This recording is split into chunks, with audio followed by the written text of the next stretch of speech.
नमस्कार, मैं अमित दीक्षित। आप देख रहे हैं मंगल उत्सव न्यूज। हमने अपना नया कार्यक्रम शुरू किया है जिसका नाम है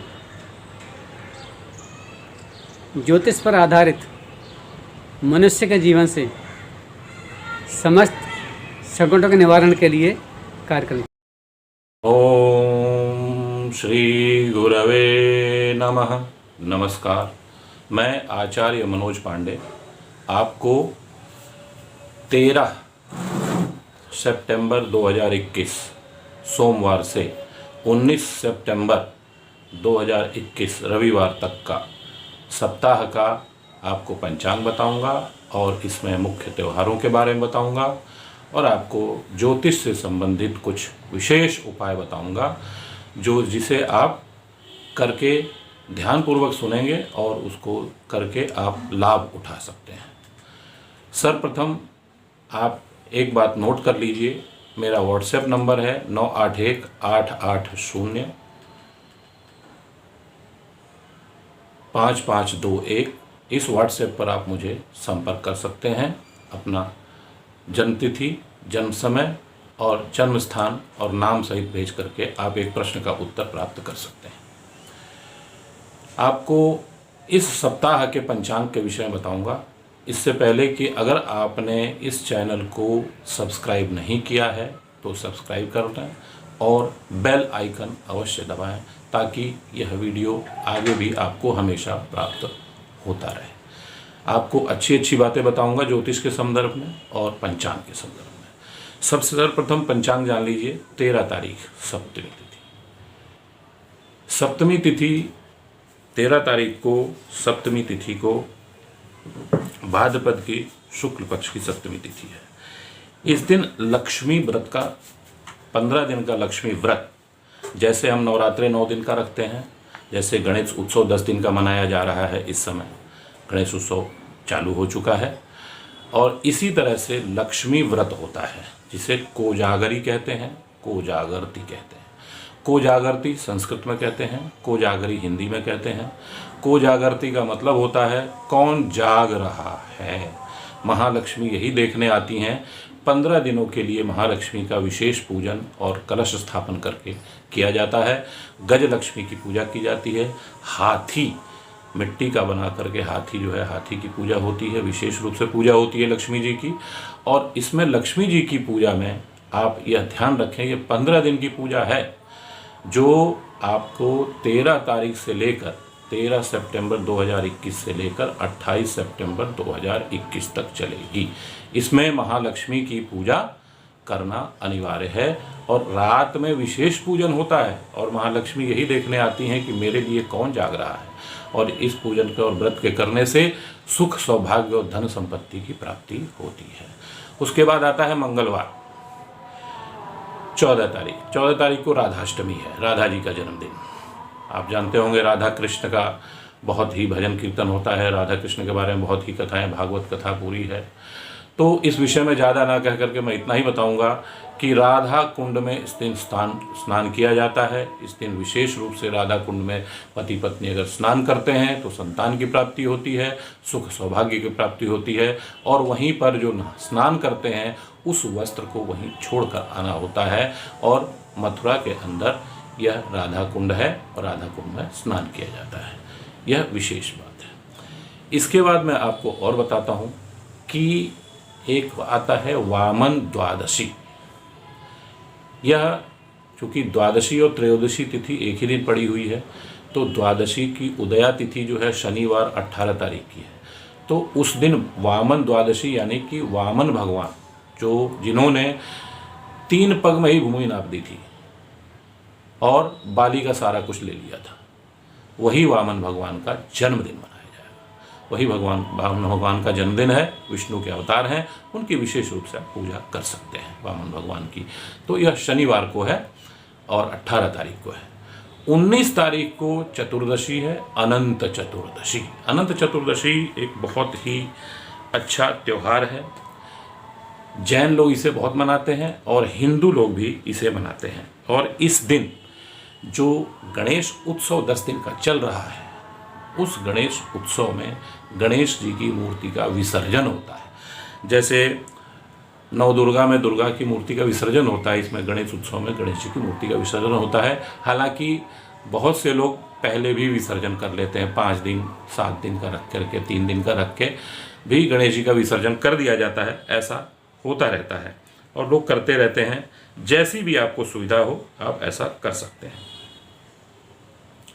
लेकिन आप एक बात अवश्य ध्यान रखें कि गणेश जी का पूजन और विसर्जन इस बीच में 10 दिन का समय होता है और इस 10 दिनों के अंदर आपको गणेश जी के विशेष पूजाएं करनी होती हैं और गणेश जी की विशेष पूजा द्वारा ही आप कुछ विशेष प्राप्त कर सकते हैं।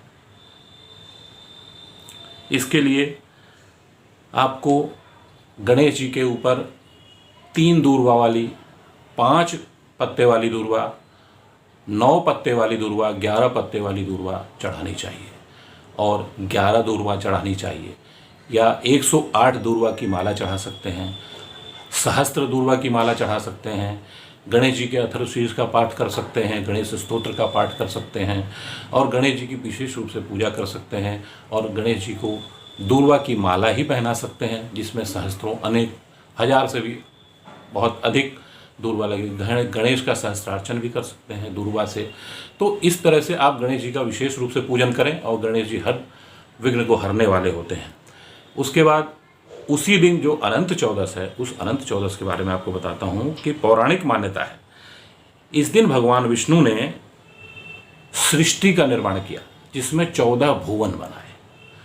अब 14 भुवन क्या क्या है? तल, अतल, वितल, सुतल, तलातल, रसातल, पाताल, भू, भुवः, स्व, जन, तप, सत्य, मह। ये 14 भुवन है। इन 14 भुवनों की भगवान विष्णु ने रचना की और 14 भुवनों में जाकर के भगवान विष्णु ने अपना रूप दिखाया। अब 14 भुवन इतना विशाल था और उसमें विष्णु भगवान ने 14 जगह पर अपने रूप का दिखाया, तो उससे जो है हुआ क्या कि भगवान बहुत ही विशाल दिखाई देने लगे, अनंत दिखाई देने लगे। तो इसलिए उनको भगवान विष्णु को अनंत कहा जाने लगा।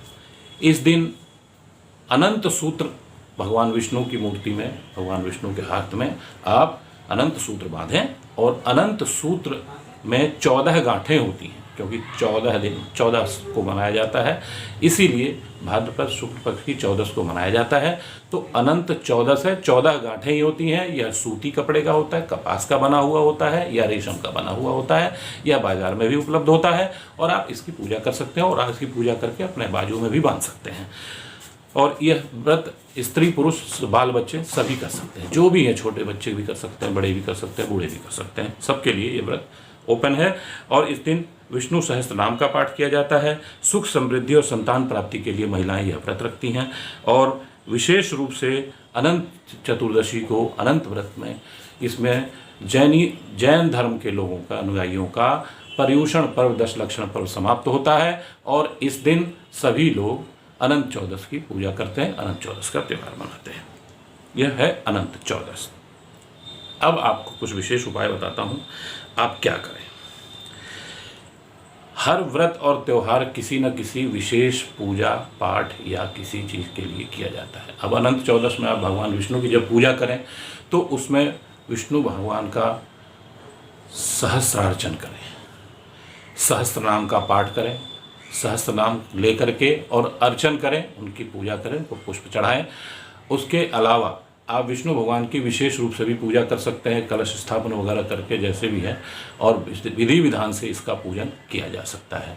तो भगवान विष्णु का पूजन करके और आप सुख समृद्धि की प्राप्ति कर सकते हैं, संतान की प्राप्ति कर सकते हैं। अनंत चौदस में भगवान विष्णु का अनंत रूप है और 14 भुवनों के ये का निर्माण करने वाले उस दिन हैं। तो जो निर्माण करता है, जो जनक है, उसको आप विशेष रूप से पूजन अर्चन करके आप उसका आशीर्वाद प्राप्त कर सकते हैं।